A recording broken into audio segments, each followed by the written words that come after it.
কিন্তু জানি না মা দুর্গার কোন কপাল, বছরে একবার বাবার বাড়িতে বেড়াতে আসলে তার ভালো মন্দ খাওয়া উচিত, পিঠা পানা কত কি ভালো মন্দ, কিন্তু আমাদের মা দুর্গার কপালে জোটে আতপ চাল আর কি বলে বর্ধমান কলা না ঠৈট্টা কলা, আমাদের বরিশালে বলে ঠৈট্টা কলা, হ্যাঁ কি বলে কবরি কলা। মা দুর্গার কপালে ভাগে জোটে ওই আতপ চাল আর ওই কবরি কলা, তাও একটা আস্ত কলা দেয় না, একটা কলাকে এত পাতলা পাতলা করে কাটে, হ্যাঁ যদি আয়নার মতো আরেকজনের মুখ দেখা যায়। এই মা দুর্গাকে 5 দিন খেতে দেয় কাঁচা চাল আর কাঁচা কলা। আর দুর্গা পুজোয় খুব কম দামে পাওয়া যায় কি জাম্বুরা আর আখ, বাতাবি লেবু, তারপর শরবতী লেবু, এগুলো কম দামে পাওয়া যায়, 1-1.5 বস্তা এনে রেখে দেয়, ওই দিয়ে দেয়। মা দুর্গা 5 দিন ধরে ওই আতপ চাল কলা বাতাবি লেবু খেয়েই কাটিয়ে দেয়। আর বাকি আমরা সবাই পেট ভরে আনন্দে খাই দাই ফুর্তি করি কত কি করি, এর নাম ভালোবাসা। ওই অর্থ রোজগার করতে হয়, রোজগার করা হয়, তাকে 5 ভাগে বিভক্ত করে যে দিতে পারে তার অর্থ হলো বৈধ। কি বলল? যে ব্যক্তি নিজের সম্পদকে 5 ভাগে বিভক্ত করে, নিজের অর্জিত সম্পদকে প্রতি বছর আপনি যা উপার্জন করছেন আপনার এই সম্পদকে 5 ভাগে বিভক্ত করে বিতরণ করতে হয়। কোথায় কোথায়? প্রথম হলো ধর্মায়, নিজের উপার্জিত অর্থের 1 ভাগ ধর্ম কাজে ব্যয় করতে হয়। যশার্থায়, আর 1 ভাগ নিজের অর্থ যশ, নিজের সুনাম অর্থ যশের জন্য 1 ভাগ ব্যয় করতে হয়। আর কি বললেন?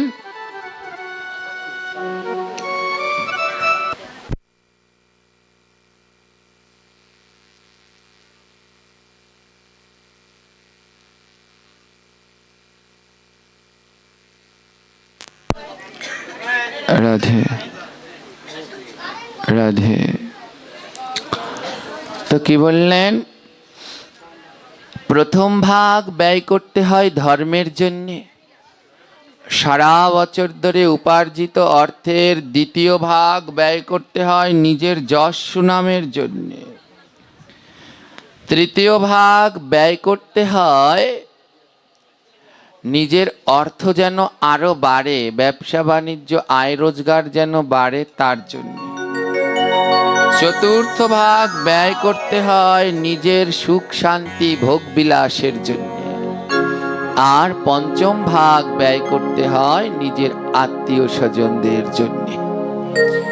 যে তার উপার্জিত অর্থ এই 5 ভাগে বিভক্ত করে 5 জায়গায় বিতরণ করে তার অর্থটা হলো বৈধ। কিন্তু আমরা এই শ্লোক শ্রীমদ্ ভাগবতমে 8ম স্কন্ধের 19 অধ্যায়ের 37 নম্বর শ্লোকে উল্লেখ করা আছে। কিন্তু এই 5 ভাগের 1 ভাগ ধর্মক্ষেত্রে ধর্মের কাজে ব্যয় করা উচিত। কিন্তু দুঃখ হলো কি, আমরা সারা বছর ধরে যা রোজগার করি 5 ভাগ তো দূরের কথা, ওর সেটা কিঞ্চিত ধর্ম কাজে ভগবানের কাজে ব্যয় করি না। শুধু কি করে নিজের ব্যাংক ব্যালেন্স প্রতিষ্ঠা বাড়বে ওরই চেষ্টা করি। ওই 5 ভাগ নিজের উপার্জিত অর্থের 5 ভাগের 1 ভাগ ধর্ম কাজে ব্যয় না করলে পরে তার অর্থটা অবৈধ থেকে যায়, ওটা সাত্ত্বিক নয়। এবং যারা 1 ভাগ অর্থ ধর্ম কাজে ব্যয় না করে, এদের যদি অন্ন ব্যঞ্জনাদি কোনো কিছু গ্রহণ করা হয় তাহলে তাতেও পাপ লেগে যায়। তাই সদা সর্বদা চেষ্টা করা উচিত নিজের অর্থের এক ভাগ যেন প্রতি বছর ভাগবত পাঠ বা কীর্তন বা সাধু সেবায় বা কোনো মঠ মন্দিরে যেমনি করে হোক একটা ভাগ অর্থ যেন ধর্মের কাজে ব্যয় করা হয়। কিন্তু দুঃখ হলো আমরা সেই ধর্মের কাজে কিছুই ব্যয় করি না। যেইখানে জমা রাখলে থাকতো সেইখানে আর জমা দিচ্ছি না, কিন্তু যেইখানে জমা দিলে থাকবে না সেইখানে বেশি বেশি করে জমিয়ে রেখে যাচ্ছি। হ্যাঁ, জমিয়ে রেখে যাচ্ছি। যেইখানে জমা রাখলে পরে থাকতো সেইখানে আর জমা দিচ্ছি না। আদ্যকার দুপুরবেলায় আমরা যে আলোচনা করেছিলাম, যারা এসেছেন, এই প্রসাদ কয় প্রকার মনে আছে তো? 5 প্রকার। এই 5 প্রকার প্রসাদ কোন জায়গায় গেলে পাওয়া যায়? বলে একমাত্র ভাগবত পাঠ সাধু সঙ্গে গেলেই এই 5 প্রকার প্রসাদ পাওয়া যায়। প্রত্যেকেরই উচিত বছরে একদিন হলেও আপন গৃহে বা মন্দিরে গৃহের শান্তির জন্যে, ভক্তি কামনার জন্যে বা পিতৃপুরুষের আত্মার কল্যাণার্থে বছরে একটা দিন ভাগবত পাঠ এবং হরিকথা সাধু সেবা দেয়া একান্ত উচিত। কিন্তু সারা জীবন ধরে যা রোজগার করি শুধু নিজের সেবাই লাগলো, না গোবিন্দ সেবায় না ভক্ত সেবায়। শুধু নামই বলি ভগবানের সেবা, ভগবানকে ভালোবাসি, কিন্তু আদৌ ভগবানকে কি ভালোবাসতে পেরেছি? হ্যাঁ, ভগবান নারদকে বললেন, নারদ, আমি ভালোবাসা পেলে সেই ভালোবাসার মধ্যে থাকি। ভালোবাসা কি? বাসা মানে বাড়ি ঘর। ভগবান ভালোবাসা বলতে কি বুঝিয়েছেন? অট্টালিকা, দালান কোঠা এইসব না গো। ভালোবাসা অর্থাৎ ভগবানকে যারা ভালোবাসে, আর ভালোবাসতে বাসতে এই দেহটা একটা ভালোবাসা হয়ে যায়। আর এই রকম ভালোবাসা পেলে ভগবান আর কোথাও থাকে না, এই ভালোবাসার মধ্যে থাকে। হ্যাঁ, তাই তো ঠাকুর মহাশয় বৈষ্ণব বন্দনায় লিখলেন, তোমার হৃদয়ে সদা গোবিন্দ বিশ্রাম। বলে, হে বৈষ্ণব ঠাকুর, তুমি ভগবানকে এত ভালোবাসো, তোমার দেহটা একটা ভালোবাসা হয়ে গেছে। আর আমার গোবিন্দ দিন অন্তে এসে তোমার হৃদয় মাঝে বিশ্রাম নেয়। তাই যদি একবার তেমন শুদ্ধ ভক্ত পান না, একবার বুকের মাঝে জড়িয়ে ধরবেন। হ্যাঁ, আমার চন্দন দেখেছেন তো? চন্দন, চন্দনের কাজ কি বলতে পারেন? চন্দন গায়ে লাগালে পরে, চন্দন ঘষে গায়ে লাগালে পরে গা শীতল হয়। এটা হলো চন্দনের কাজ। অরিজিনাল চন্দন পেলে, এখন যা চন্দন পাওয়া যাচ্ছে 100তে 98 ভাগই নকল। অরিজিনাল চন্দন পেলে ওটা ঘষে যদি গায়ে মাখেন গা শীতল হয়ে যায়। এই হলো চন্দনের গুণ। বলে, চন্দন আর কি শীতল করতে পারে? তার থেকেও বেশি শীতল করতে পারে আরেকটা জিনিস। বলে কি? পূর্ণিমার চাঁদ। চন্দন গায়ে লাগলে শীতল হয়। আর কেউ যদি পূর্ণিমার দিনকে কোনো সমুদ্রের পাড়ে, নদীর পাড়ে যাও বা খালি মাঠে যাও, ওই পূর্ণিমার জ্যোৎস্না স্নিগ্ধ রাতের বাতাস তোমার দেহকে আরো শীতল করে দেবে। চন্দন শীতল করতে পারে, আর তার থেকে বেশি শীতল করতে পারে পূর্ণিমার সেই রাত। হ্যাঁ, এই চন্দ্রগ্রহণের রাতে কে কে কাটিয়েছেন বাইরা জানে না, যে আমরা সবাই মিলে ছাদের উপরে বসে সারা রাত জপ করেছি। হ্যাঁ, একটা অন্যরকম আনন্দ। হ্যাঁ, তো পূর্ণিমার রাত আরো শীতলতা প্রদান করে। আর ভগবান বললেন, চাঁদ আর পূর্ণিমার রাত কি শীতল করতে পারে? তার থেকে আরেকটা বস্তু আছে যে এত শীতল করে দেয়, কল্পনা করতে পারবে না। বলে সেটা কি? বলে সেটা হলো শুদ্ধ ভক্তের অঙ্গ। বলে চাঁদ আর জ্যোৎস্না যেটা পারে না, যদি একজন শুদ্ধ কৃষ্ণ ভক্ত পাও আর তাকে যদি একবার বুকের মাঝে জড়িয়ে ধরতে পারো, যেই শীতলতা তুমি পাবে তা চাঁদ আর চন্দন তোমায় দিতে পারবে না। একবার শুদ্ধ ভক্তকে বুকের মাঝে জড়িয়ে ধরে দেখো, জগতের যত শীতলতা আছে সব লাভ করে যাবে।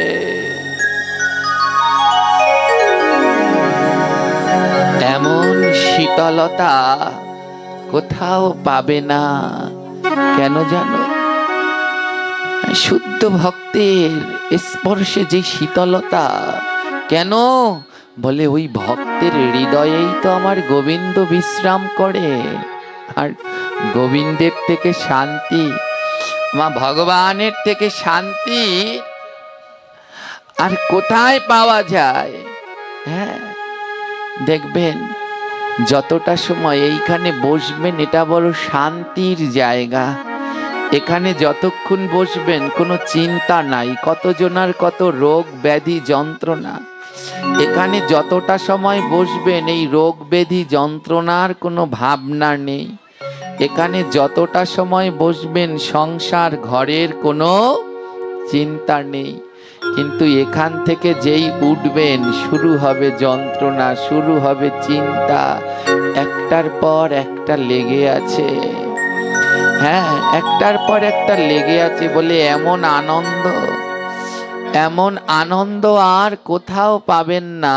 এই হরিকথার মতো, এই সাধু সঙ্গের মতো এই আনন্দ আর কোথাও পাবেন না। হ্যাঁ, একবার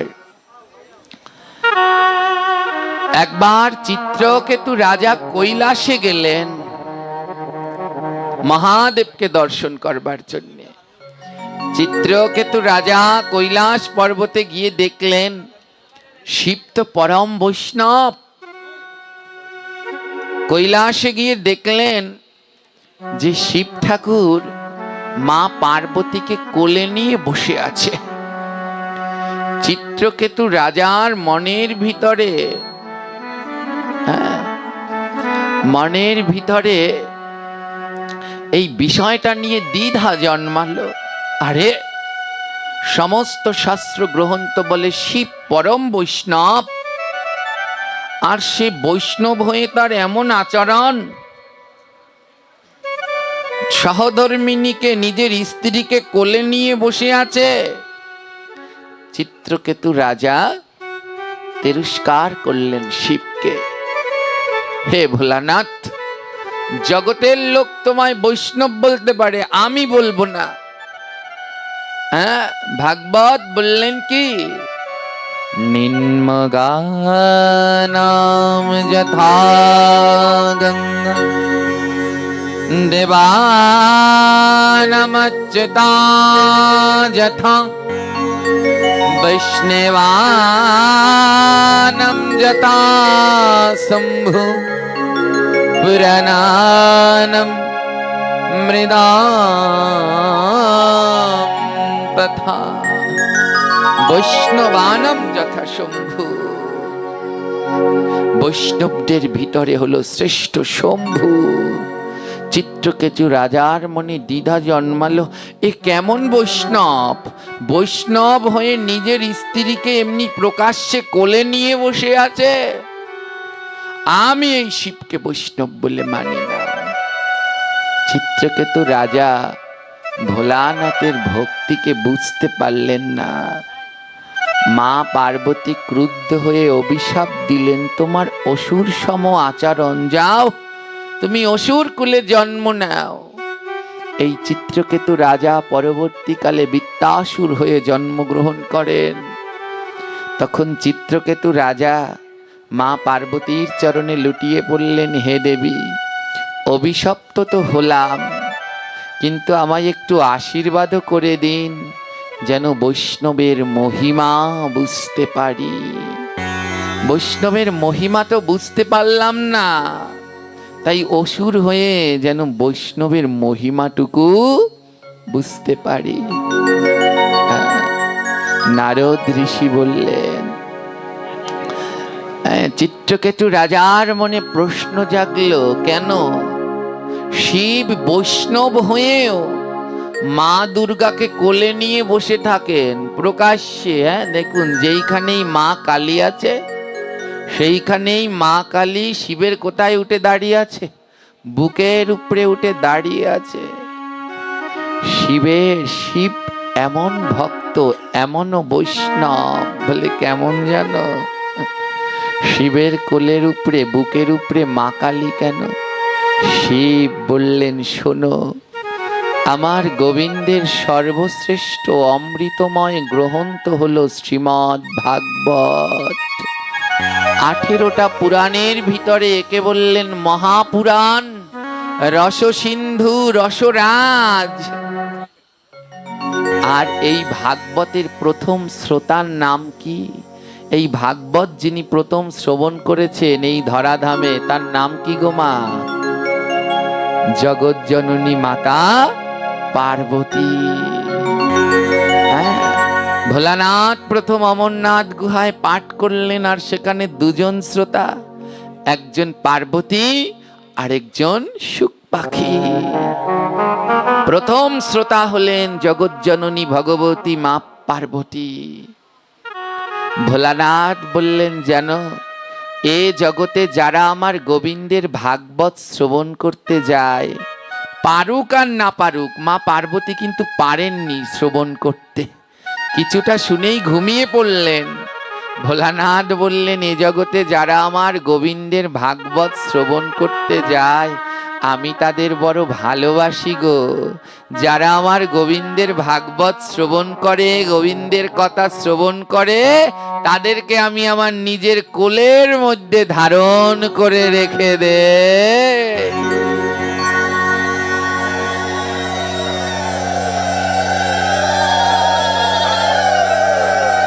বলছে, যারা আমার গোবিন্দের কথা শ্রবণ করে তাদের স্থান হলো আমার বুকের উপরে। তাই আদ্যা শক্তি দেবী মহামায়াকে অন্য অন্য যা বলেন, আর বৈষ্ণবগণ সিদ্ধান্ত দিয়ে বললেন, শিবের বুকের উপরে মা কালী কেন? বলে, সে যে প্রথম গোবিন্দের কথা শ্রবণ করেছিল। তাই ভোলানাথ বলল, তুমি আমার গোবিন্দের কথা শ্রবণ করেছো তো, তাই তোমাকে আমার বুকের উপরে রেখে দিলাম। বলে, ওই কথা যে শ্রবণ করে তাকে রাখি বুকের উপরে, আর যে আমার গোবিন্দের চরণে থাকেন। ভোলানাথ বললেন, যে আমার গোবিন্দের চরণ সেবা করে, চরণে থাকে, তাকে রাখি আমার মাথার উপরে। ওমা গোবিন্দের চরণ বেয়ে অঝোর ধারায় ঝরছেন মাতা গঙ্গা। বলে, যে আমার গোবিন্দের চরণে থাকে, ভোলানাথ বলছে, ভয় নাই, তাকে রাখি আমি আমার মাথার উপরে। তাই মা গঙ্গাকে রেখে দিলেন মাথায়। বলে, তুমি আমার গোবিন্দের চরণে থাকো, তাই তোমার স্থান অন্য কোথাও নয়, আমার মাথায়। আর হে জগজ্জননী, তুমি আমার গোবিন্দের কথা প্রথম শ্রবণ করেছো, তোমার স্থান আমার বক্ষে। তাই যারা শ্রবণ করে তাদের রাখে বক্ষে, আর যারা গোবিন্দের চরণ সেবা করে তাদের ভোলানাথ রাখে নিজের মস্তক পরে। হরি বল।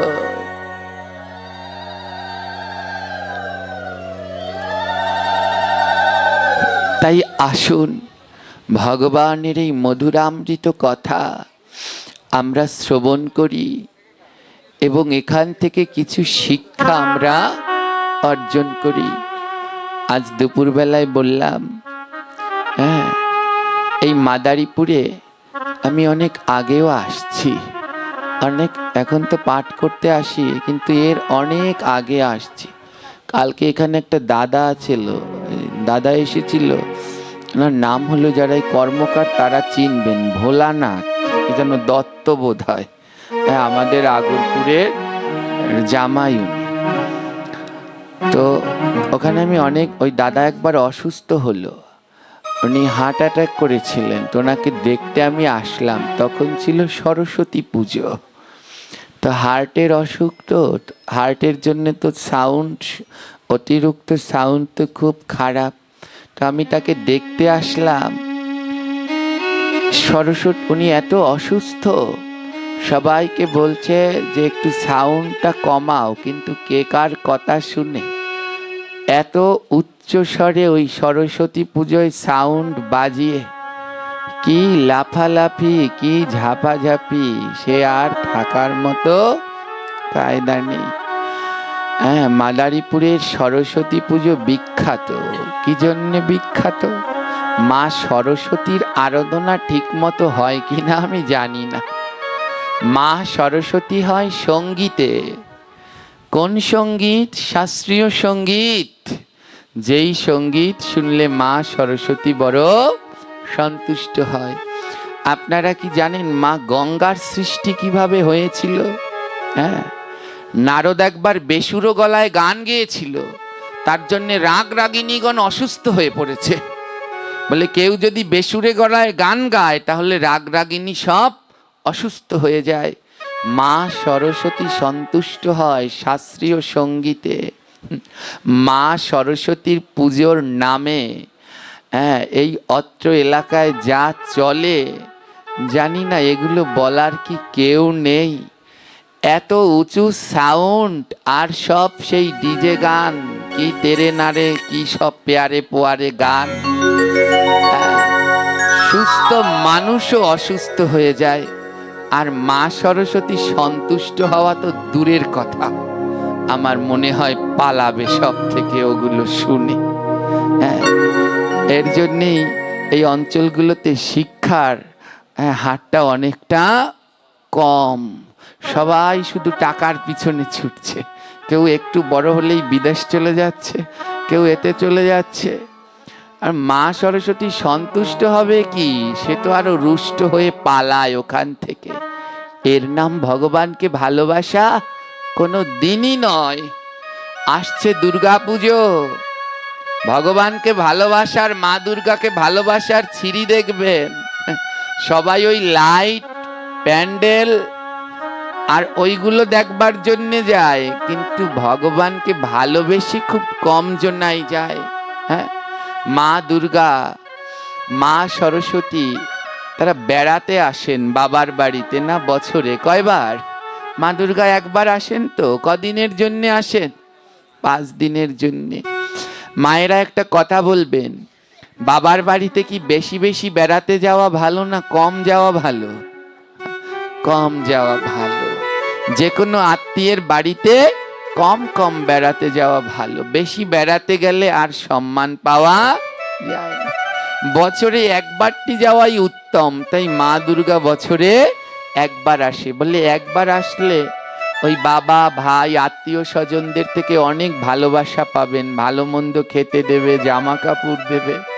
আর যদি প্রত্যেক মাসে মাসে আসেন, অতিষ্ঠ হয়ে বলবে কবে যাবে। মা দুর্গা বছরে একবার আসেন বাবার বাড়ি বেড়াতে, তাহলে তার ভালোবাসা বেশি পাওয়া উচিত না উচিত না? জোরে বলবেন। উচিত তো। কিন্তু জানি না মা দুর্গার কোন কপাল, বছরে একবার বাবার বাড়িতে বেড়াতে আসলে তার ভালো মন্দ খাওয়া উচিত, পিঠা পানা কত কি ভালো মন্দ।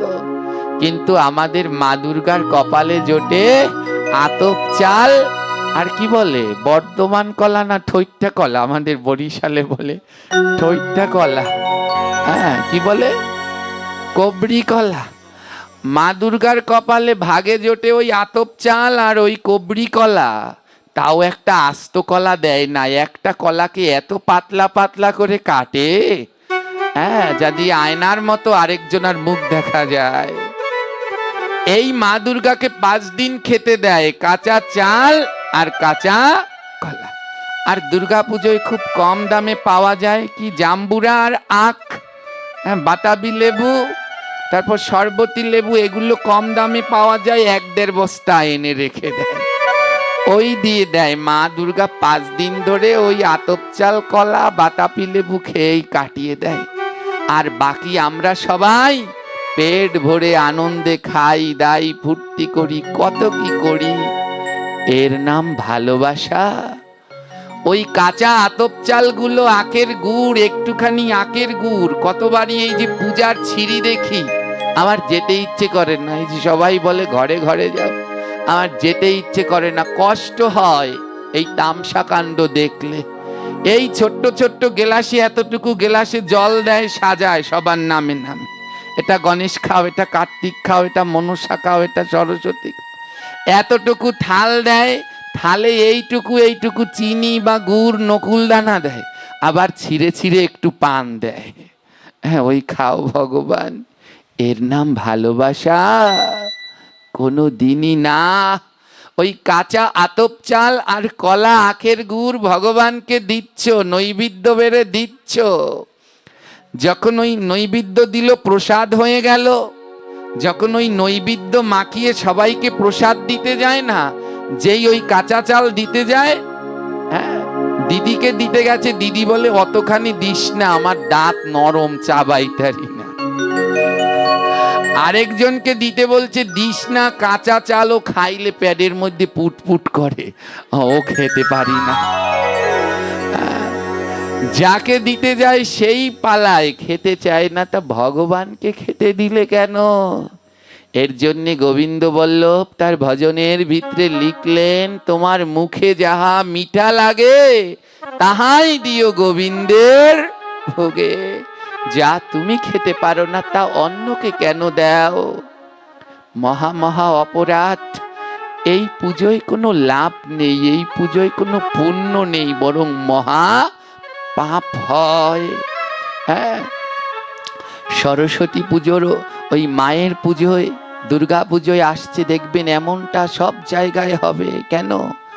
মা দুর্গা কি পছন্দ করেন? তিনি বৈষ্ণবী দেবী, তিনি গোবিন্দের প্রসাদ পছন্দ করে। আমরা পারি না গোবিন্দকে ভোগ দিয়ে সেই অন্ন ব্যঞ্জন সবজি মাকে দিতে।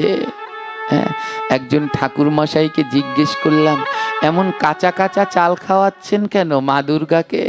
বলছে কাঁচা চালে কোনো দোষ নাই, তাই ওইটা দেওয়া যায়, রান্না করলে ওটা দোষ। তাহলে বলছি, আপনি তো একেবারে দোষে ভরে গেছেন, কারণ আপনি তো 12 মাস আর কাঁচা চাল খান না, রান্নাটাই খান। ঠাকুর মশাই আর কথা বলে না। হ্যাঁ, এমন করা উচিত নয়। ভগবানকে ভালোবেসে সেবা দাও। হ্যাঁ, আজ আমাদের অবস্থা বড় ভয়ঙ্কর মা, ভয়ঙ্করের থেকেও ভয়ঙ্কর। এই ভয়ঙ্কর পরিস্থিতি থেকে আমাদের সনাতন ধর্মকে যদি উদ্ধার করতে কেউ পারে, তাহলে হলো শ্রীমদ্ ভাগবত পাঠ আর গীতা পাঠ। লক্ষ লক্ষ টাকা খরচ করে নাম কীর্তন হয়, দুর্গা পুজো হয়, কালী পুজো, সরস্বতী পুজো, কিন্তু এর মধ্যে দিয়ে কিচ্ছু শেখা যায় না। যদি কিছু শিখতে চাও তাহলে গীতা পাঠ, ভাগবত পাঠে যাও, ওখানে কিছু শিখতে পারবে। আজ এত দুঃখ, এখানে এতজন ভাগবত শুনতে বসেছেন, 2-1 জন বাদে আর কারো গায়ে একটা উত্তরই নেই, কারো গায়ে একটা উত্তরই নেই। মায়েদের মাথাগুলো সব খালি রয়েছে। হ্যাঁ, বলে আর কোথাও যাও, যা করো না করো, অন্তত বৈষ্ণব সেবায় ভাগবতে গেলে মাথায় তো একটু কাপড় দাও। কিন্তু ভাগবতে এসেও মায়েদের মাথায় কাপড় নেই, আমাদের বোনেদের মাথায় কাপড় নেই, বস্ত্র নেই। হ্যাঁ, এই ভাগবতে মাথায় কাপড় তো লাগবে, এই কাপড়ের উপরে আরেকটা বস্ত্র ধারণ করতে হয়, যার নাম উত্তরীয়। এই 9 দিন পাঠের একদিন আপনাদেরকে শোনাবো এই উত্তরীর সৃষ্টি কি করে হলো। উত্তরী ছাড়া ভাগবত পাঠ, নাম কীর্তন, জপ, আহ্নিক কোনো কাজে লাগে না। হ্যাঁ, উত্তরী ধারণ করে নিতে হয়, করবেন, কিন্তু দুঃখ হলো আমরা তা করছি না। হ্যাঁ, ভাগবত পাঠের শেষে ভগবানকে আনন্দ দেওয়ার মধ্যে যতগুলো বস্তু আছে, ভগবান যা যা করলে আনন্দ পায় তার মধ্যে একটি হলো নৃত্য। হ্যাঁ, গোপীগণ গোবিন্দকে কি দিয়ে সন্তুষ্ট করলেন? রাস নৃত্য দিয়ে। রাস নাচল, সেই রাস নৃত্য দিয়ে সন্তুষ্ট করলো। আজ দুপুরবেলায় যে বললাম, ওই সরস্বতী পুজোয় সে কি লাফালাফি, সে কি ঝাপাঝাপি, কিন্তু ভগবানের নামে দুটি হাত তুলতে আমরা চাই না। হ্যাঁ, চাই না। কত পাপ অনাবরত একের পর এক অপরাধ করে চলেছি। হ্যাঁ, ক্ষমা নেই, মনে রাখবেন। যত করবে চালাকি, পরে বুঝবে এর জ্বালাকি। তাই আসুন না, এই চালাকি বাদ দিয়ে ভগবানের শুদ্ধভাবে সেবা করার চেষ্টা করি, যতটুকু পারি। মাগো, কত বস্ত্র কেনেন, কত জামা কাপড় কেনেন, বাবারা মায়েরা সবাই একটা উত্তরীয় কিনে নিবেন। যখনই ভাগবত পাঠ হয়, যদি রাস্তা দিয়ে পড়ে আসতে লজ্জা করে, লাগবে না। ভাগবত আসরে এসে মায়েরা উত্তরীটা মাথায় দিয়ে নেবেন, আর বাবারা উত্তরীটা কাঁধের উপরে ফেলে নিবেন। নইলে এই ভাগবত শুনলেও অপরাধ হয়ে যায়। মহাপ্রভু বললেন, জীব নামে তরে, নামে মরে। নাম শুনলে যেমন তরে, তেমনি নাম শুনলে মরে। নাম শুনলে উদ্ধার হয়, আবার নাম শুনলে অপরাধও হয়। তাই চেষ্টা করবেন শুদ্ধ সচ্ছল ভাবে থাকতে। হ্যাঁ, এখানে এতজন ভক্ত আছেন, অর্ধেকের গলায় তুলসীর মালা নেই। অবশ্যই সবাই কণ্ঠে তুলসীর মালা ধারণ করবেন, ললাটে তিলক ধারণ করবেন, উত্তরীটা নিয়ে হরিকথা শ্রবণ করবেন। দেখবেন এইগুলো নিয়ে যদি ভগবানের কথা শ্রবণ করবেন, মনের ভিতরে এক দিব্য প্রেম আনন্দ আসবে। এই ভক্তি দেবী বিরাজ করে তুলসী মাল্যে। গলায় যদি ভক্তি দেবী না থাকে, তাহলে যে ভক্তি এসেও থাকতে পারে না। তাই সবাই তুলসীর মালা কণ্ঠে ধারণ করবেন, তিলক ধারণ করবেন, উত্তরী বস্ত্রাদি পরে গোবিন্দের কথা শ্রবণ করবেন। দেখবেন একদিন মিলিয়ে, একদিন একটা উত্তরী এনে ওটা গায়ে জড়িয়ে ভগবানের কথা শুনবেন, সেই দিন কেমন লাগে। আরেকদিন উত্তরীয় ছাড়া শুনবেন, দেখবেন সেই দিন কেমন লাগে। দুটো দিনের মধ্যে পার্থক্য নিজেই অনুভব করতে পারবেন। তাই আসুন, এই বেবিচারকে পরিত্যাগ করে, এই পুজোর নাম করে আমরা যে হট্টগোল করি, ভগবানকে আদৌ ভালোবাসি না। এর নাম ভালোবাসা নয়। শুদ্ধভাবে ভগবান যাতে ভালো থাকে, ভগবান যাতে আনন্দে থাকে, তার নাম ভালোবাসা। তেমনি করে ভগবানকে ভালোবাসো, দেখবে ভগবানকে যদি ভালোবাসার মতো করে ভালোবাসতে পারো, তোমার এই দেহটা এক ভালোবাসা হবে। আর যেদিন তোমার দেহটা ভালোবাসা হবে, এই ভালোবাসার মধ্যে গোবিন্দকে দূরে খুঁজতে হবে না। যেদিন এই দেহটা ভালোবাসা হবে, এই ভালোবাসার মধ্যে আমার প্রাণ গোবিন্দ হরি বল বলে বাস করবেন। হরি বল।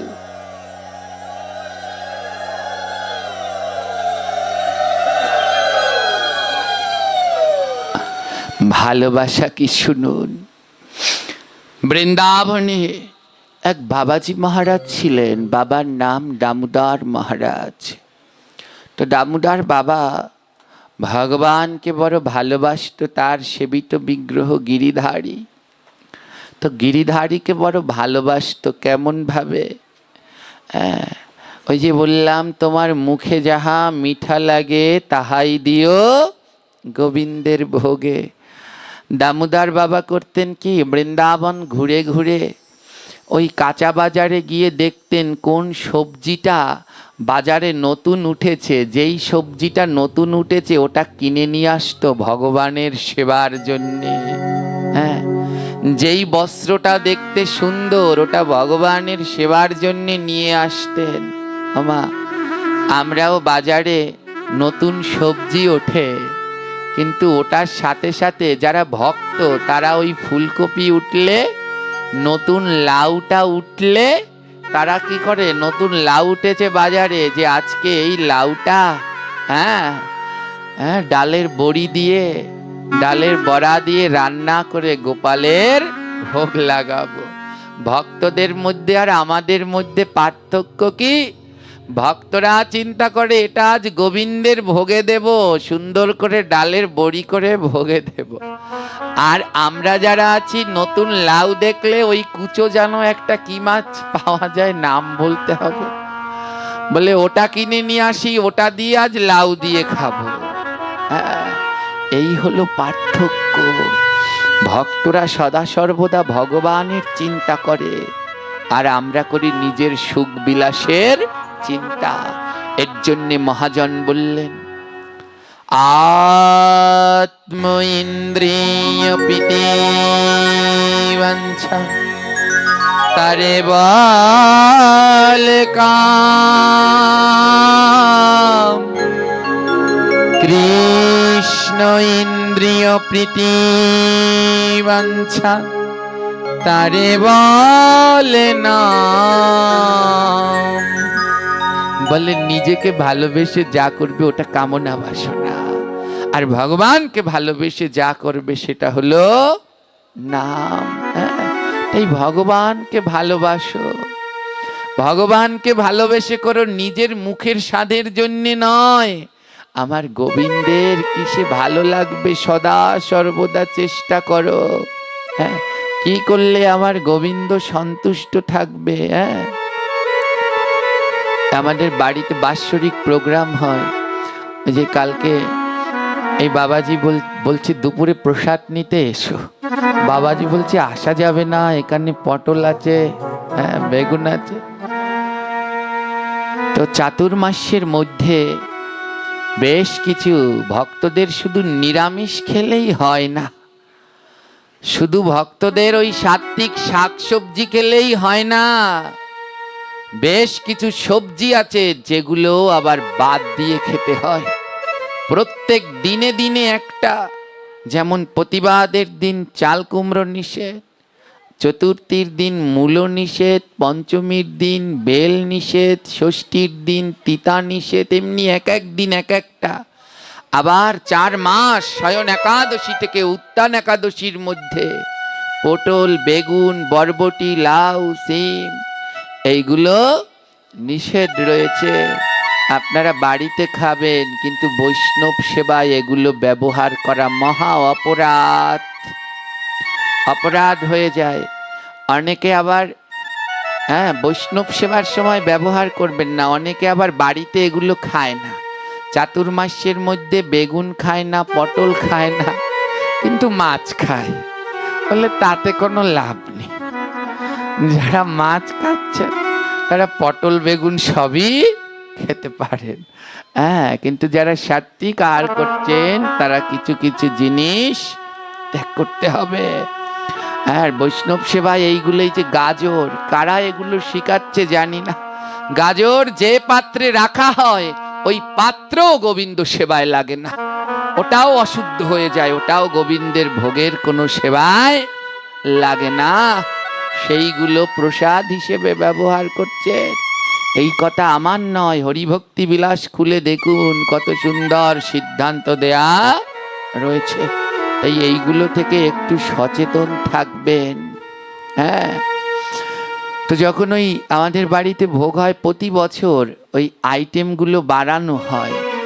প্রথম আমরা 56 পদ দিয়ে শুরু করে এবছর 500 পদ রান্না হয়েছিল। তো সারা রাত্র জুড়ে এই আমাদের কাকি মাসি সবাই সারা রাত্র জুড়ে 2 দিন 3 দিন ধরে শুকনো খাবারগুলো আগদিন থেকে প্রস্তুত করে। তো এদের কোনো খাওয়া ঘুম থাকে না। আমার এত আনন্দ লাগে যে শুধু ভগবানের চিন্তা, কি দিয়ে কি নতুন করা যায়, কি দিয়ে কি নতুন করা যায়। আমি অনেক অনেক এই আঞ্চলিক পিঠা থাকে, যেমন কি যেন এবার একটা পিঠা বানালো, দোল্য পিঠা, জীবনে নাম টাম শুনিনি। হ্যাঁ, তো ভগবানের সুখ বৃদ্ধির জন্য চেষ্টা, কোনখান থেকে সেইগুলো এনে এনে আঞ্চলিক পিঠাগুলো নিয়ে আসছে। এমনিভাবে ভগবানকে ভালোবাসো, নিজের সুখের জন্যে নয়, গোবিন্দের সুখের জন্যে। হ্যাঁ, অনেকে বলে ভগবানকে এত সব দাও, খায় ভগবান, এত সব করে দাও, কই থালা তো ভরাই থাকে, কই তোমাদের ভগবান তো একদিনও থালা নিয়ে নিয়ে খায় না। বলে দিতে জানো, যদি দেয়ার মতো করে দিতে পারো অবশ্যই ভগবান গ্রহণ করে। মীরা তার ভজনের ভিতরে বলছে, কে বলছে ভগবান খায় না, কে বলছে ভগবান ঘুমায় না। হ্যাঁ, যদি ভালোবাসার মতো করে তাকে দিতে পারো, প্রেম দিয়ে দিতে পারো, তবে সে খায়। যদি প্রেম দিয়ে তাকে ঘুম পাড়াতে পারো, তবে সে ঘুমায়। মীরা তার ভজনের ভিতরে লিখলেন, অচ্যুতম কেশবম কৃষ্ণ দামোদরম রামে নারায়ণম জানকী বল্লভম। অচ্যুতম কেশবম দামোদরম রামো নারায়ণম জানকী বল্লভম। অচ্যুতম কেশবম কৃষ্ণ দামোদরম রাম নারায়ণম জানকী বল্লভম। অচ্যুতম কেশবম কৃষ্ণ দামোদরম রামো নারায়ণম জানকী বল্লভম। कर्ण कहता है भगवान आते नहीं, कर्ण कहते हैं भगवान खाते नहीं, कर्ण कहते हैं भगवान आते नहीं, कर्ण कहते हैं भगवान खाते नहीं। तुम्हें सबरे के जैसे बुलाते नहीं, बिरशाबोरी का जैसे खिलाते नहीं। अच्युतम केशवम कृष्ण दामोदरम राम नारायणम जानकी वल्लभम।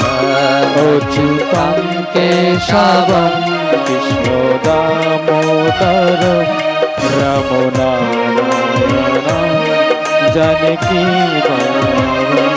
कर्ण कहता है भगवान खाते नहीं, कौन कहते हैं भगवान खाते नहीं, कर्ण कहता है भगवान खाते नहीं, कौन कहते हैं भगवान खाते नहीं। वीर सबरी के जैसे खिलाते नहीं, बिरशाबोरी का जैसे खिलाते नहीं। अच्युतम केशवम कृष्ण दामोदरम राम नारायणम जानकी वल्लभम। अच्युतम केशवम कृष्ण दामोदरम रामो नारायणम जानकी वल्लभम। कर्ण कहता है भगवान सोते नहीं, कर्ण कहता है भगवान सोते नहीं, कर्ण कहता है भगवान सोते नहीं, कौन कहते हैं भगवान सोते नहीं। माँ जसोदा के जैसे सुनाते नहीं, माँ यशोदा के जैसे सुनाते नहीं। अच्युतम केशवम कृष्ण दामोदरम राम नारायणम जानकी वल्लभा अच्युतं केशवं कृष्ण दामोदरं रामो नारायणं जानकी वल्लभं। याद आएंगे उनको कभी ना कभी याद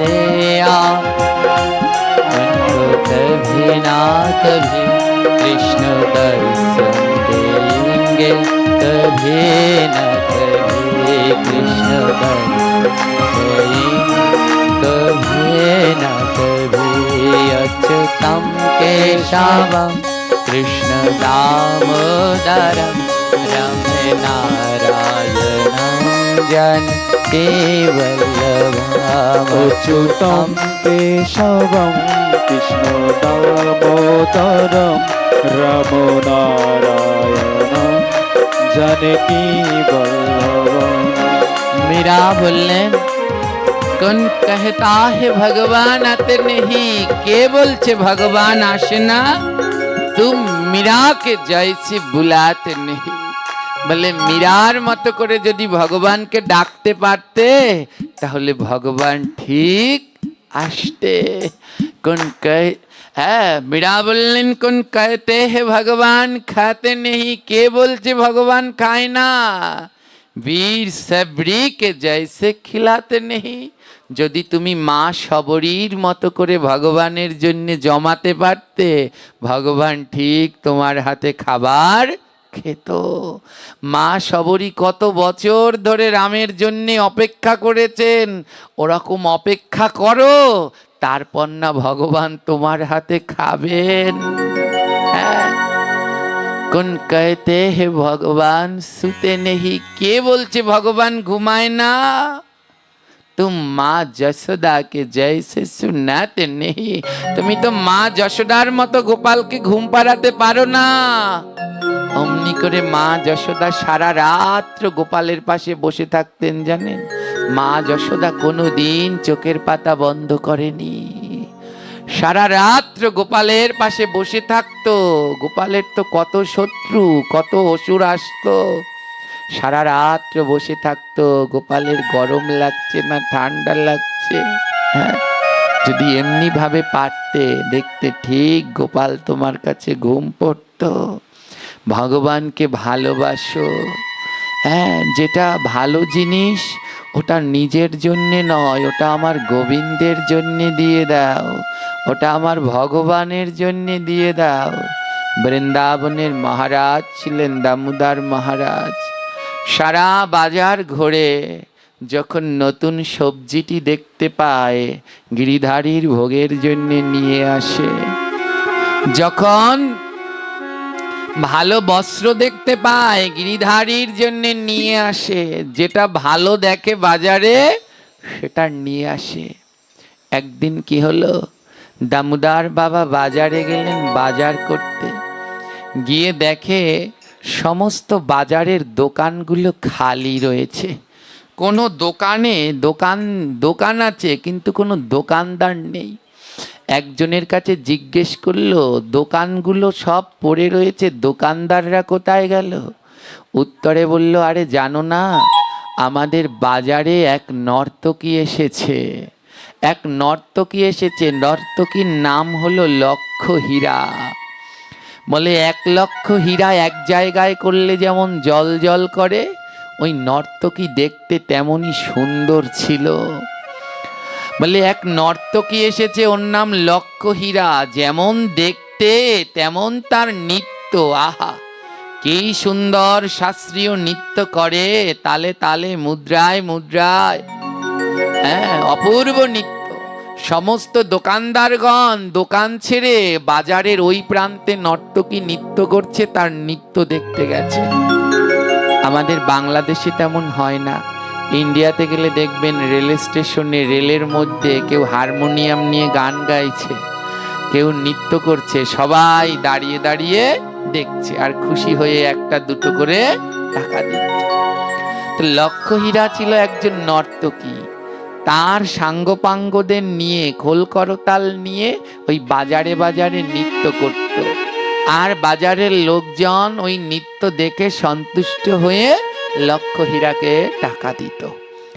আর কোনো কোনো সময় ভাগ্য ভালো হলে বড় বড় বায়না পেত শেঠেদের কাছে। নৃত্য দেখিয়ে মানুষের মনোরঞ্জন করে টাকা রোজগার করাই হলো ওর কাজ। বাবাজি বলে, বলো কি, একটা নর্তকী নৃত্য দেখতে সবাই দোকান ফেলে রেখে চলে গেছে। বাবাজি বলে, যাই, আমিও গিয়ে ওই নর্তকীর একটু নৃত্য দেখে আসি। বাবাজি গিয়ে অদূরে একটা টিলার উপরে দাঁড়ালেন। সব লোকেরা ঘিরে ওই নর্তকীর নৃত্য দেখছে, মনোমুগ্ধ হয়ে নৃত্য দেখছে। আদৌ নর্তকী খুব সুন্দর নৃত্য করে। হ্যাঁ, আমরা যে নৃত্য করি হলো উদ্ভট। হ্যাঁ, না আছে কোনো তাল, না আছে কোনো মুদ্রা, কিছু নেই। যারা নৃত্য শেখে নৃত্য করে তারা জানে নৃত্যের কি মর্যাদা। তো নর্তকী খুব সুন্দর শাস্ত্রীয়ভাবে নৃত্য করছে। তো বাবাজি দূর থেকে দাঁড়িয়ে দাঁড়িয়ে দেখছে, আর সব লোকেরা ঘিরে মনোমুগ্ধ হয়ে দেখছে। বাবাজি বলছে, বাবা, আসলেই তো ওই নর্তকী মা খুব সুন্দর নৃত্য করে। দেখুন, যার যেমন ভাব তার তেমন লাভ। বাবাজি মনে মনে ভাবলো, আহারে, সমস্ত দোকানদারগুলো এই মেয়েটার নৃত্য দেখে পাগল হয়ে গেল। তার মানে এই নৃত্য আদৌ সেবা অনেক প্রকার হয়। হ্যাঁ, যেমন মুখে সেবা হয়, যেটা ভালো লাগে ওটা মুখের সেবা, নাকে সেবা, যেটা ঘ্রাণটা সুন্দর ওটা নাকের দর্শন, চোখে যেটা ভালো লাগে ওটাও সেবা। বাবাজি বলল, আরে, এত লোক এই মেয়েটার নৃত্য দেখে সন্তুষ্ট, এই মেয়েটার নৃত্য যদি আমার গিরিধারীকে একটু দেখাতে পারতাম, আমার গিরিধারীকে যদি এই মেয়েটার নৃত্য দেখাতে পারতাম, আমার গিরিধারীরও বড় আনন্দ লাগতো। দেখেছেন ভক্তের ভক্তিটা কোন জায়গায় গেছে, কোন জায়গায় চলে গেছে। বলে, এই নৃত্য দেখে এই বাজারের মানুষের এত আনন্দ, এই নৃত্য দেখলে আমার ভগবানেরও বড় আনন্দ হতো। এই মেয়েটাকে নিয়ে যদি আমার মন্দিরে নিয়ে যদি আমার ভগবানকে একটু নৃত্য দেখাতাম, আমার ভগবানও বড় খুশি হতো। এই হলো ভালোবাসা। হ্যাঁ, বলে, ওদের যদি ভালো লাগে তাহলে আমার ভগবানেরও ভালো লাগবে। একে নিয়ে যদি আমার গোবিন্দকে একটু নৃত্য দেখাতে পারতাম। সবাই চলে গেলেন। বাবাজি ওই নর্তকীর পিছন পিছন রওনা দিলেন। কোনোদিন কোনো নর্তকীর কাছে যায়নি তো, তাই মনের ভিতরে কেমন ইতস্ততা বোধ হচ্ছে। পিছন পিছন রওনা দিলেন। নর্তকী যে তাঁবুতে থাকে ওর ভিতরে প্রবেশ করলেন, বাবাজিও প্রবেশ করলেন। নর্তকী বললেন, মনে মনে বলছে, হায় রে কলিযুগ, সাধু এসেছে নর্তকীর ঘরে। কিন্তু নর্তকী তো আর জানে না সাধুর মনের কি ভাবনা। সাধু নিজে নৃত্য দেখতে আসেনি, সাধুর মনের ভাবনা এত সুন্দর।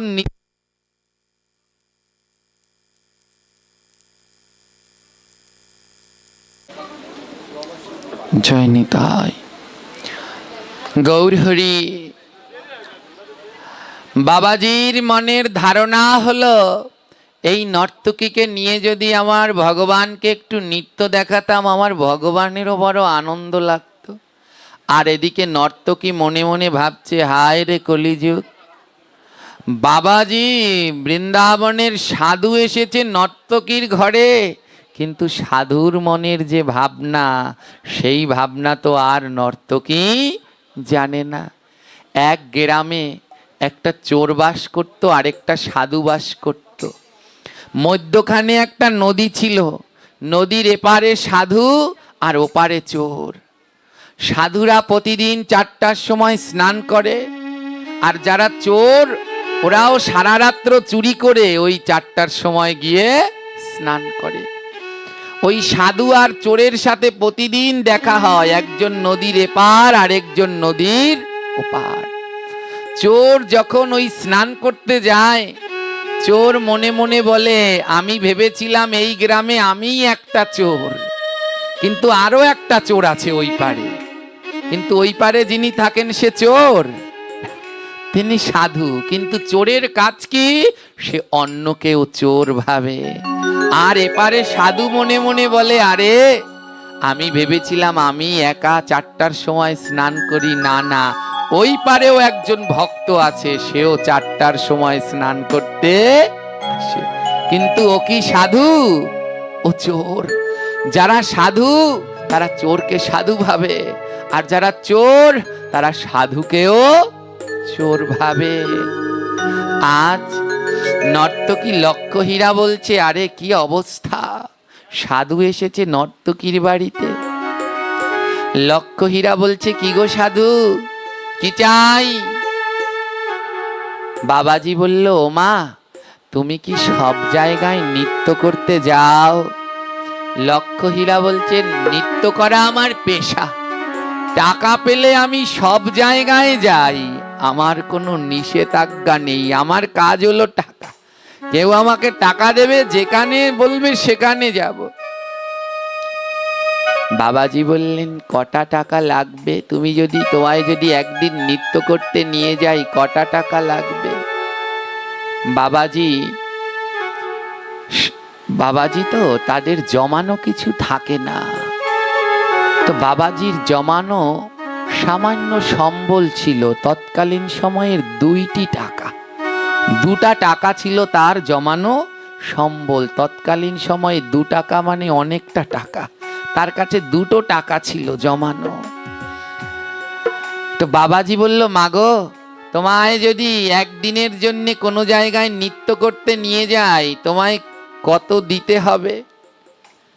নর্তকী বললেন, নিশ্চয়ই এই বাবাজির আমার নৃত্য ভালো লেগেছে, তাই সাধু মানুষদের ঠকানো খুব সহজ। হ্যাঁ, ভক্ত সাধুদের ঠকানো বড় সহজ। নর্তকী বললেন, এই সুযোগ, এই বেটাকে ঠকাবো। হ্যাঁ, নর্তকী বলল, শোনো, যদি আমায় একদিনের জন্য নিয়ে যাও, 1টা টাকা দিতে হবে। বাবাজির মনে বড় আনন্দ হলো, 1 টাকা দিলে হবে? আমার কাছে তো 2 টাকা আছে। বাবাজি বলল, আমি রাজি, আমি তোমায় 1 টাকা দেব, আমার সাথে এক জায়গায় যেতে হবে আর গিয়ে নৃত্য করতে হবে। নর্তকী বলল, আরে ভুল করে বসেছি, যদি আরো একটু বাড়িয়ে বলতাম তাহলে তাও দিয়ে দিত। হ্যাঁ, কারণ ওর আমাকে পছন্দ হয়েছে। কিন্তু নর্তকী তো আর জানে না যে সাধু নর্তকীকে কার জন্য নিয়ে যাচ্ছে। নর্তকী বলল, শোনো সাধু, আমি ভুল বলেছি, 1 টাকায় হবে না, আমার 2 টাকা লাগবে।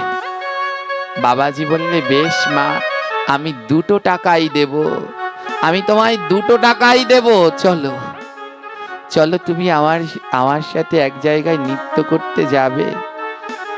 নর্তকী মনে মনে বলছে, নিশ্চয়ই কোনো ধনী মানুষ হবে, নইলে 3 ঘন্টা নৃত্যের জন্য 2 টাকা দেবে। তৎকালীন সময় 2 টাকার অনেক দাম। নর্তকী বলল, নিশ্চয়ই বোধহয় কোনো ধনী ব্যক্তি হবে, নইলে 3 ঘন্টা নৃত্য করব, তার জন্য 2 টাকা দেবে। নর্তকী বলল, আমি রাজি, আমি রাজি। নর্তকী প্রশ্ন করলো, বাবাজি একটা প্রশ্ন করব, বলে বলো। তুমি যাকে নৃত্য দেখানোর জন্য আমাকে নিয়ে যাবে, সে নিশ্চয়ই অনেক ধনী, অনেক পয়সার মালিক, তাই না? বাবাজি বলল, হ্যাঁ মা, যাকে তোমার কাছে নিয়ে যাব, যাকে তুমি নৃত্য দেখাবে, এই জগতের সমস্ত অর্থের মালিক তিনি। যার কাছে তোমায় নিয়ে যাব, জগতের সকল সম্পদের মালিক তিনি।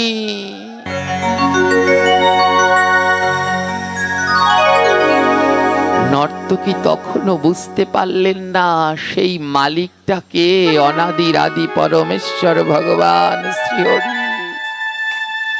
নর্তকী মনের আনন্দে গাইন বাইনদের নিয়ে রওনা দিলেন।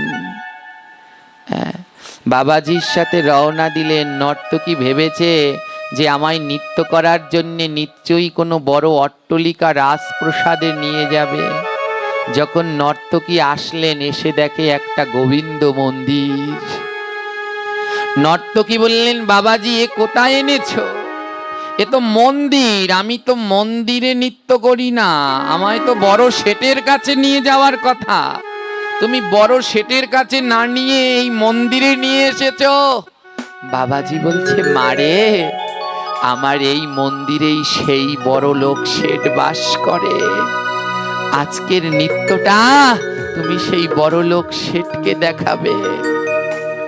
নর্তকী বলে, ধ্যাত, অত ভেবে লাভ কি, আমার কাজ হলো টাকা, টাকা পেলেই হলো।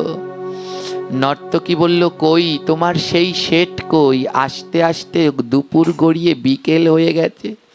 বাবাজি বলল, একটুখানি অপেক্ষা করো, একটুখানি অপেক্ষা করো। আমাদের যে শেঠ আছে তিনি 4টার সময়, বিকালের 4টার সময় ঘুম থেকে ওঠেন। 4টা বাজুক, অপেক্ষা করো, একটু সময় অপেক্ষা করো। হ্যাঁ, নর্তকী বললেন, বেশ, 4টার সময় নৃত্য শুরু হবে তো, তাহলে আমি সুন্দর করে সেজে নেই। নর্তকী সাজতে গেলেন। ওমা, যারা নৃত্য করে দেখবেন কত কি গয়নাগাটি দিয়ে সাজে। নর্তকী বললেন, এত বড় লোক শেঠের সম্মুখে নৃত্য করব, আজ দামি একটা গয়না গলায় দিয়ে যাব, যেন ঝকঝক করে। যখনই সেই দামি গয়নাটা পরবে, বাবাজি গিয়ে বলে, দাঁড়াও মা, আজ যার কাছে নৃত্য করবে তার কাছে এই দামি গয়নাটা গলায় দিয়ে যেও না। আজ আমি একটা অন্য গয়না দিচ্ছি, সেই গয়নাটা পরে তার কাছে নৃত্য করবে। নর্তকী লক্ষ্যহীরা বললেন, কি গয়না? বাবাজি একটা তুলসীর মালা দিয়ে বললেন, নাও, এতদিন তো অনেক দামি গয়না পরেছো, আজ এই তুলসীর মালাটা গলায় দিয়ে জগতের শেঠের কাছে নৃত্য করো, দেখবে আমার শেঠজি কত খুশি হয়। একটা তুলসীর মালা দিলেন। বাইজি নর্তকী বলছেন, ওতে আমার কিছু আসে যায় না, আমার লাগবে টাকা, আজ একদিনের না হয় জন্যে গয়না পরলাম না। বাবাজি গলায় তুলসীর মালাটা পরিয়ে দিলেন। নর্তকী ওই যে মেকআপ, সোনো পাউডার নিয়ে আসলেন সাজবেন। বাবাজি বলে, আজ আর ওই দিয়ে সেজো না মা, প্রতিদিন ওই সব দিয়ে সেজে তো নৃত্য করো, আজ আমি তোমায় আরেকটা জিনিস দিয়ে সাজিয়ে দিচ্ছি। বলে, কি? বাবাজি রাধাকুণ্ডের রজ নিয়ে আসলেন, আসো, আমি তোমার ললাটে আজ রাধাকুণ্ডের রজ দিয়ে তিলক অঙ্কন করে দেই, আর এমনি ভাবে আজ একটু সেজে জগতের সব থেকে বড় ধনীর কাছে তুমি নৃত্য করবে। ললাটে তিলক পরিয়ে দিলেন, গলায় পরিয়ে দিলেন তুলসীর মালা। হ্যাঁ, নর্তকী তার নিজের পোশাক পরলেন। হ্যাঁ, নর্তকীরা তো দেখেন কেমন ভাবে সাজে। বাবাজি বলল, আজ এমন ভাবে নয়, একটা উত্তরী এনে নর্তকীর হাতে দিয়ে বললেন, নাও মা, এবার উত্তরীটা মাথায় জড়িয়ে নাও। আজ যার কাছে তুমি নৃত্য দেখাবে তার মাথায় উত্তরী, ললাটে তিলক, গলায় তুলসীর মালা দিয়ে আজ তাকে নৃত্য দেখাবে। 4টা বেজে গেল। নর্তকী জানে না আজ তার মনের ভিতরে কেমন উথাল পাথাল করছে। নর্তকী বলছে, আমার মন তো কোনোদিন এমন করে না। কেন করছে জানেন? তুলসীর মালা, তিলক, উত্তরী ধারণ করলে মন পবিত্র হয়, শুদ্ধ হয়। আজ নর্তকীর মনটার মধ্যে উতাল পাতাল করছে। বিকাল 4টা বেজে গেছে। বাবাজি বলছে, আসো মা, আসো, আমাদের শেঠ আসার সময় হয়ে গেছে। মন্দিরের সামনে নিয়ে গেছে। নর্তকী ভাবছে নিশ্চয়ই কোনো বড় ধনী এখন বের হবে। মন্দিরের দরজা খুলে দেয়া হলো। নর্তকী তাকিয়ে দেখে মন্দিরের ভিতরে গিরিধারী দাঁড়িয়ে আছে।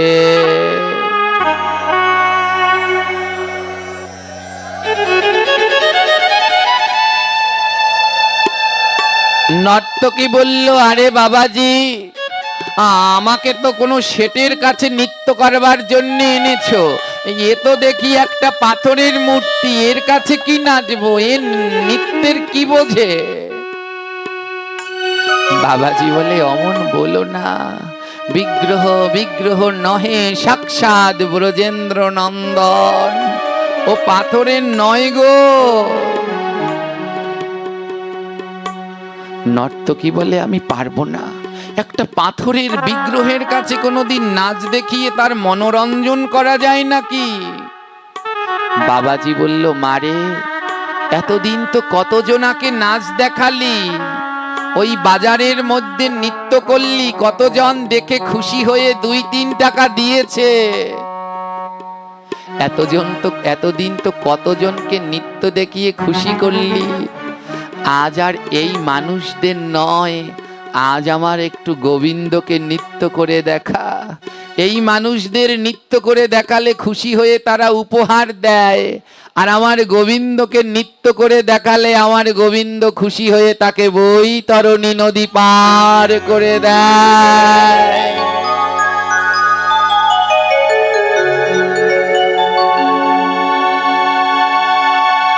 দেখা না মা, বাবাজি বলছে দেখা না, আমার গিরিধারীকে আজ নৃত্য করে দেখা না। কত সুন্দর নৃত্য করিস, তোর নৃত্যে সাধারণ মানুষ মুগ্ধ হয়ে যায়। আমার মন বলছে এই নৃত্য যদি আজ আমার প্রাণ গোবিন্দ দেখে, সেও বড় মুগ্ধ হয়ে যাবে। বাবাজির কথা শুনে নর্তকীর 2 নয়নে জল ঝরছে। নর্তকী বলে আমি তো কোনোদিন কাঁদি না, আমি তো কোনোদিন কাঁদি না, আমার নয়নে তো কোনোদিন জল ঝরে না, আজ কেন এমন জল ঝরছে?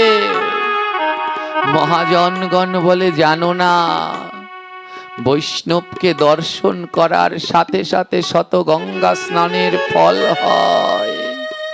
বৈষ্ণবকে স্পর্শ করার সাথে সাথে দেহের ভিতরে কৃষ্ণ প্রেম শত সহস্র সমুদ্রের ঢেউয়ের না মতো বেড়েই চলে। আজ দামোদর বাবাকে দর্শন করে ওই নর্তকীর সমস্ত পাপগুলো দূরীভূত হয়ে মনের মধ্যে কৃষ্ণ প্রেম উথাল পাতাল করছে। 2 নয়নে তার জল ঝরছে। আর বাবাজি বলছে হবে, এ যদি আজ নৃত্য করে এ আমার গোবিন্দের দাস হবে। কারণ ভক্ত চেনা যায় তার নয়নের জল দিয়ে। এই জগতে যাদের নয়নে জল আছে তারা আজ হোক কাল হোক গোবিন্দকে লাভ করতে পারবেই পারবে।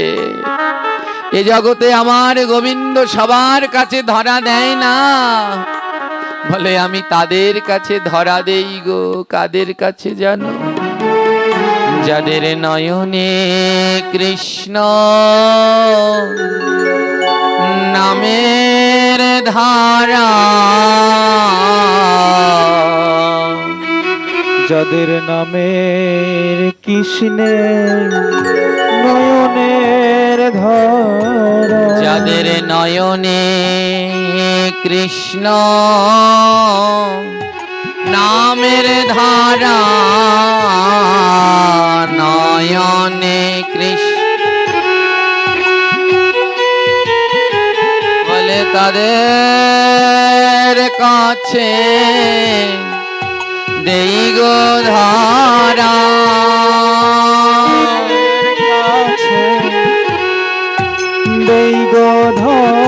আমি তাদের কাছে দেই গো ধারা, কাছে দেই গো ধারা। তাদের নয়নে কৃষ্ণ নামের ধারা, নয়নে কৃষ্ণ নামের ধারা। যারা কৃষ্ণ বলে দিতে পারে, কৃষ্ণ বলে দিতে পারে। যারা রাধা বলে দিতে পারে,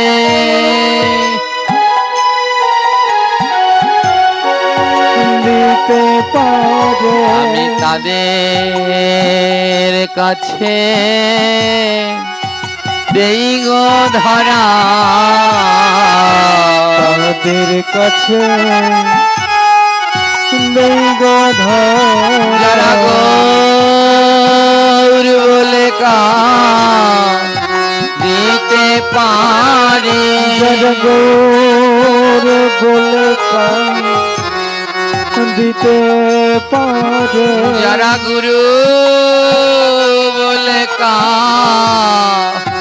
দিতে পারে, যারা গুরু বলে দিতে পারে আমি তাদের কাছে দেই গো ধরা, তাদের কাছে দেই গো ধরা। আমার ভগবান বললেন সবার কাছে ধরা দেই না, যারা হা কৃষ্ণ হা রাধে হা গৌর হা গুরু বলে কাঁদতে পারে, গোবিন্দ বলে আমি তাদের কাছে ধরা দেই। আজ লক্ষ হীরার দুই নয়নে অজর ধারায় ঝরছে, সে নিজেও জানে না কেন কাঁদছে। বাবাজি বলছে মা নৃত্য শুরু কর। অন্যদের কাছে নৃত্য করলে তারা 2 পয়সা টাকা দিত, আর আমার গোবিন্দকে যদি নৃত্য দেখিয়ে সন্তুষ্ট করতে পারো, সে তো ভাই বৈতরণী নদী পার করে দেবে। আজ প্রাণ ভরে আমার গোবিন্দকে নৃত্য করে দেখাও মা, তোমার মানব জীবন ধন্য হয়ে যাবে।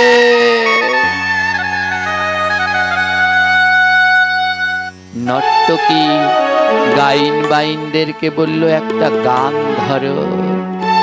বাবাজি বলে দাঁড়াও, ওই বাজারে যেই গানে নৃত্য করো আজ সেই গান নয়, আজ আমি গাইব। ও মা তুমি 2 বাহু তুলে আমার গোবিন্দকে নৃত্য করে দেখাও। বাবাজি গাইলেন হরে কৃষ্ণ কৃষ্ণ কৃষ্ণ হরে হরে, হরে রাম হরে রাম রাম হরে হরে, হরে কৃষ্ণ হরে কৃষ্ণ, সবাই বদন ভরে উচ্চ স্বরে বলবে কৃষ্ণ হরে হরে, হরি বল হরি বল। হরে রাম রাম হরে হরে,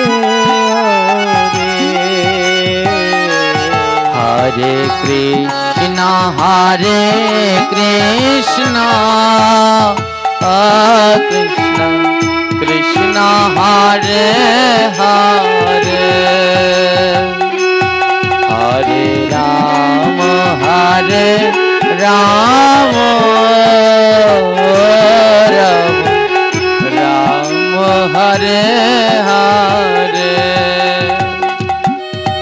হরে কৃষ্ণ হরে কৃষ্ণ, হা গৌর হা রাধে হরে হরে, হরে রাম রাম রাম হরে হরে, হরে কৃষ্ণ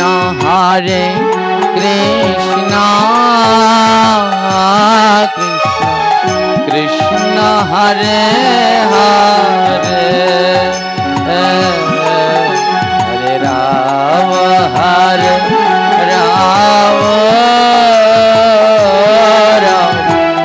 রাম হরে হরে, হরে কৃষ্ণ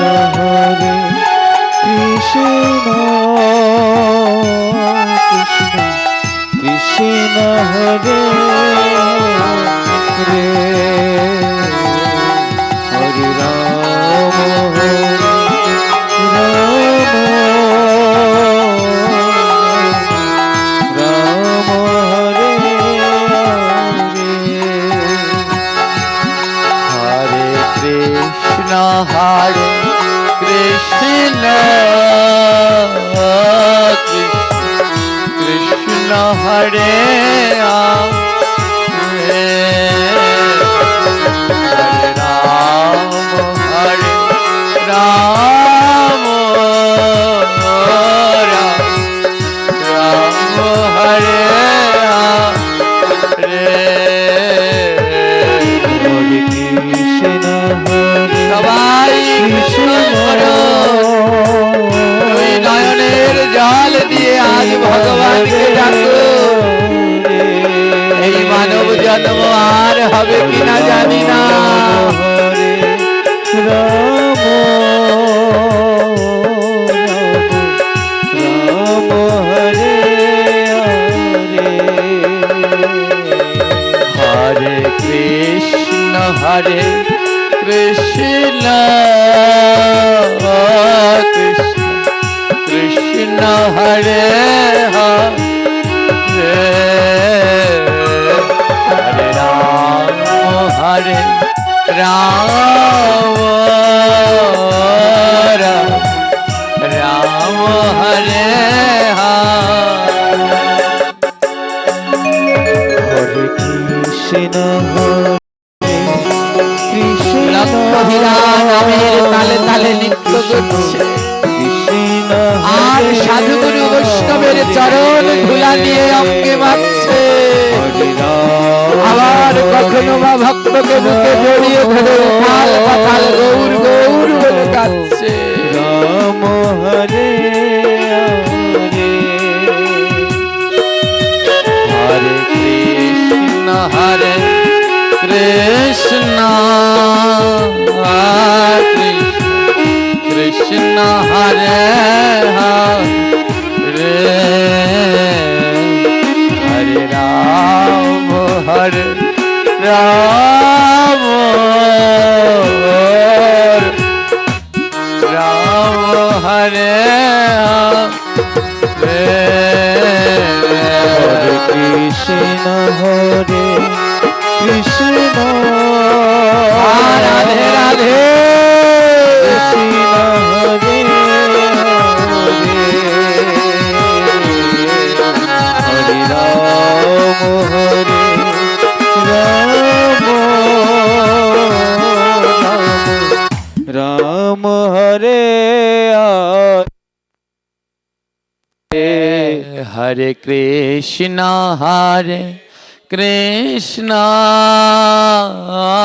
কৃষ্ণ কৃষ্ণ হরে হরে হরে রাম রাম রাম হরে হরে হরে কৃষ্ণ হরে কৃষ্ণ গৌর গৌর বলে কাঁদো কৃষ্ণ হরে হরে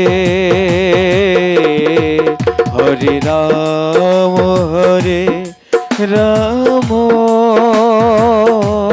রাম রাম হরে হরে বাবাজি তো একজন শুদ্ধ ভক্ত আর শুদ্ধ ভক্তের মুখে যদি কেউ হরিনাম শ্রবণ করে শুদ্ধ ভক্তের মুখে যদি কেউ কীর্তন শ্রবণ করে তার নয়নের জল আর থামে না আজও বৃন্দাবন বর্ষনা ধামে রয়েছেন আমার রাধারানীর এক প্রেমময়ী ভক্ত গোমা নাম ছাড়া কিচ্ছু বোঝে না শয়ে শয়ে হাজার হাজার ভক্ত ওই নাম শোনার জন্য ওই বর্ষনায় গিয়ে লুটোপুটি খায় তিনি হলেন আমার রাধারানীর পরম করুণার পাত্র শ্রী শ্রী অষ্টোত্তর শত বিনোদ বাবা। আজ বর্ষনায় রাধারানীকে দর্শন করতে গেলেও ভক্তরা রাধারানীকে রেখে আগে বিনোদ বাবার কাছে চলে যায়, বলে তার মুখে নাম শুনলে যেন রাধারানী সাক্ষাৎ সেইখানে প্রকাট হয়ে যায়। হরে কৃষ্ণ হরে কৃষ্ণ কৃষ্ণ হরে হরে হরে রাম হরে রাম রাম রাম হরে হরে হরে কৃষ্ণ হরে কৃষ্ণ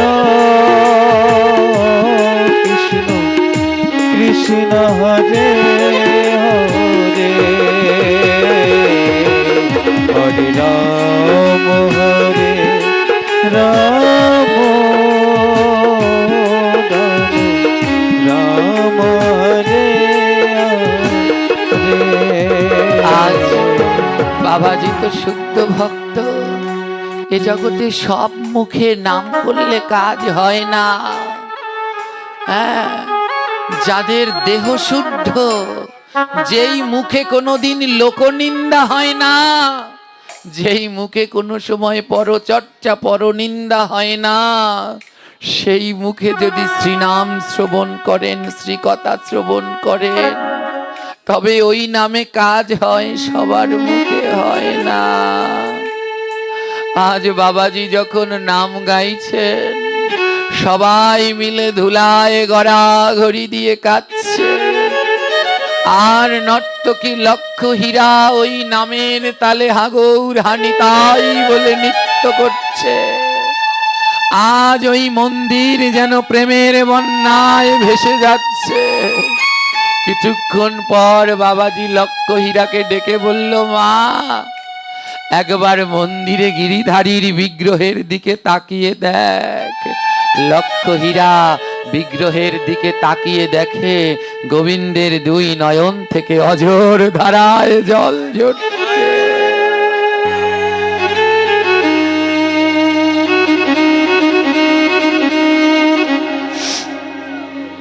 ভগবানের শ্রী নয়ন দিয়ে অঝোর ধারায় জল ঝরছে। লক্ষ হীরা বলছে, বাবাজি, আমি যখন প্রথম এসেছিলাম তখন ভেবেছিলাম এ পাথরের, পাথর নিত্যের কি বোঝে, এখন বুঝলাম এ পাথর নয়। যদি পাথর হয় তবে কি তার নয়নে প্রেম বাড়ি বয়? সবাই দেখলেন নামে আর নিত্যনে সেদিন ভগবানের বৃন্দাবনের গিরিধারী ভগবান আমার কাছে। কিছুটা সময় পরে 3 ঘন্টার জন্য এসেছে, তো 3 ঘন্টা শেষ হয়ে গেছে। গাইন বাইনরা ডাক দিয়ে বলছেন, লক্ষ হীরা, 3 ঘন্টা সময় শেষ হয়ে গেছে, চলো আবার আমরা ঘরে ফিরে চলো। লক্ষ হীরা বলছে, কিসের ঘর গো, কিসের ঘর? এতদিন যাদের জন্য নৃত্য করলাম, মনোরঞ্জন করলাম, একদিনও কেউ আমার কথা ভাবেনি গো। আজ জীবনে প্রথমবার আমি গোবিন্দকে নৃত্য দেখালাম, আর জীবনে প্রথম দিন নৃত্য দেখিয়েই দেখছি আমার গোবিন্দ নয়নের ধারায় ভাসছে। যদি একদিন নৃত্য দেখালে আমার গোবিন্দের নয়নে জল বয়, যদি আমি প্রত্যহ আমার গোবিন্দকে নৃত্য দেখাতাম, আমার গোবিন্দ আমায় কি না কি জানি প্রদান করত গো। আমি আর ঘরে ফিরে যাব না।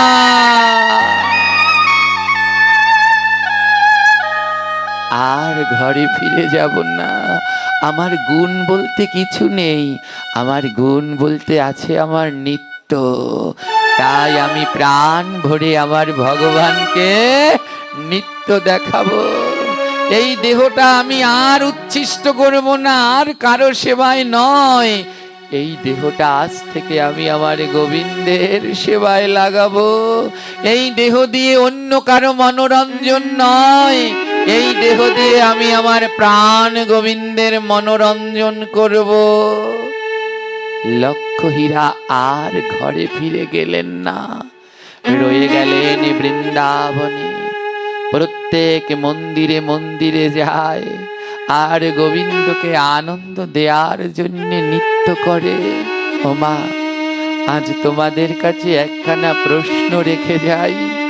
ওই বিয়ে বাড়িতে ডিজে গানে নাচো, সরস্বতী পুজো, দুর্গা পুজো, কালী পুজোয় মনের আনন্দে নৃত্য করে নেচে খুশি হয়ে কয়েকজনে উপহার স্বরূপ টাকা দেয়, কত কি দেয়, কিন্তু একদিনও কি আমার গোবিন্দকে মনের আনন্দে দুই বাহু তুলে নৃত্য করে দেখিয়েছ?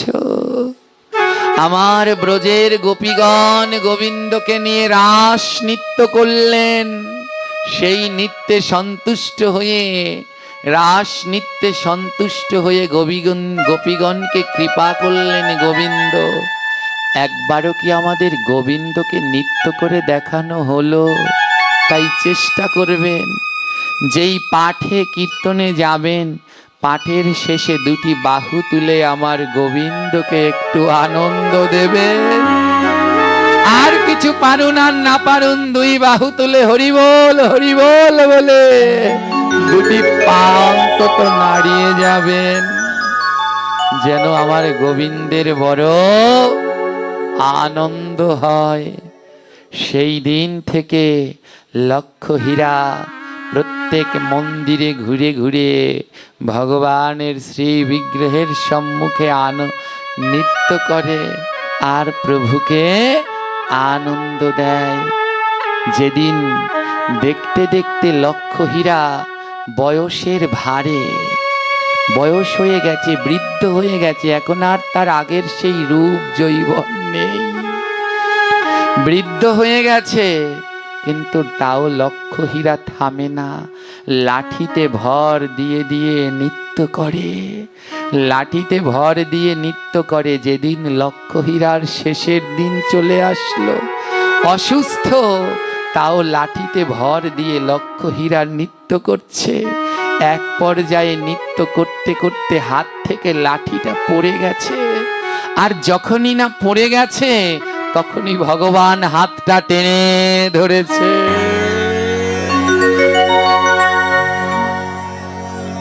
ভগবান হাতটা টেনে ধরেছে।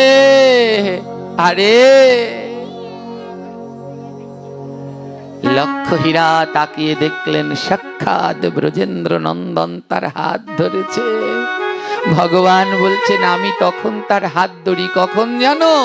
যখন তোমাকে ধরার মতো আর কেউ থাকবে না, যখন আর কেউ কারো সাহায্য তুমি নেবে না, তখন আমি গিয়ে তোমায় ধরবো। ভয় নাই ভক্ত, তুমি যদি আমায় ধরতে পারো আমিও তোমায় ধরবো। লক্ষহীরা বলল, প্রভু কতদিন ধরে তোমায় ডাকলাম, আজ এতদিন পরে তুমি আসলে। ও ভগবান, আজ তুমি আসায় আমার জীবন ধন্য হয়ে গেল। অনেক দিন, বহুদিন ধরে তোমায় ডেকেছি, আজ বহুদিন পরে তুমি আমায় সাড়া দিলে প্রভু। বহুদিন পরে আজ এলো শ্যামরা, বহুদিন পরে এলো শ্যামরা, বহুদিন পরে আজ এলো শ্যামরা, বহুদিন পরে এলো শ্যামরা, বহুদিন পরে আজ এলো শ্যামরা। আজ মন ভরে সাজাইব, মন ভরে সাজাইব, মন ভরে সাজাইব, ভরে সাজাইব। আজ নিরালায় বহুদিন পরে আজি এলো শ্যামরা। বহুদিন পরে এলো শ্যামরা। বহুদিন পরে আজি এলো শ্যামরা। হে শ্যামসুন্দর, কতদিন ধরে ডাকলাম, আজ আমার জীবনের সেই শেষ বৃদ্ধ বয়সে তুমি আসলে। আজ কি করব জানো প্রভু? নয়নের জলে তোমার, নয়নের জলে তোমার, আর নয়নের জলে তোমার, নয়নের জলে তোমার চরণ ধোয়ায়। বহুদিন পরে হরি বল সবাই, শ্যামরা। আবার বহুদিন পরে আজি এলো শ্যামরা। আর কি আছে, আর কি বাদেব, কি আছে আর কি বাদব। হে শ্যামসুন্দর, আমি তো নৃত্য ছাড়া আর কিছু পারি না। আজ বয়সের ভারে বৃদ্ধ হয়ে গেছি, আমি তো এখন আর নৃত্য করতে পারি না। তাই মাধবকে বলছে, কি আছে আর কি বাদেব, কি আছে আর কি বাদব। কি আছে আর কি বাদেব, কি আছে আর কি বাদব। আমি অসহায়। বহুদিন হরি বল, হরি বল, নিতাই গৌর প্রেমানন্দে একবার গৌর হরি বল। বহুদিন পরে আজি এলো শ্যামরা। বহুদিন পরে এলো শ্যামরা। বহুদিন পরে আজি এলো শ্যামরা। শেষের দিন পার করিও, দিন পার করিও। শেষের দিন পার করিও, শেষের দিন পার করিও। আমি অসহায়। বহুদিন পরে রাধে রাধে, এলো শ্যামরা। বহুদিন পরে এলো শ্যামরা। বহুদিন পরে আজি এলো শ্যামরা। আর ছেড়ে যেও না গো না, ছেড়ে দিও না গো। আর ছেড়ে যেও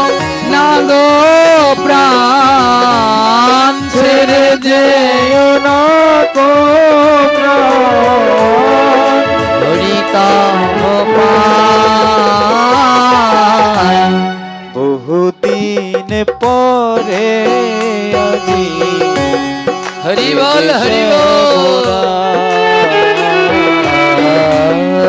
বহুদিন পরে এলো শ্যামরা, বহুদিন পরে আজি এদেশে মোরা। এইখানে ভক্তের মিলন হইল, এইখানে ভাগবতের মিলন হইল, প্রেমানন্দে বদন ভরে হরি হরি বল। আমার প্রেমানন্দে বাহু তুলে হরি হরি বল। এইখানে ভক্তের মিলন হইল, এইখানে ভাগবতের মিলন হইল, এবার প্রেমানন্দে বদন ভরে রাধে রাধে বলো। প্রেমানন্দে বাহু তুলে রাধে রাধে বলো। জয় রাধে জয় রাধে জয় রাধে জয় রাধে। জয় রাধে জয় রাধে জয় রাধে জয় রাধে। জয় রাধে জয় রাধে জয় রাধে জয় রাধে জয় রাধে জয় রাধে জয়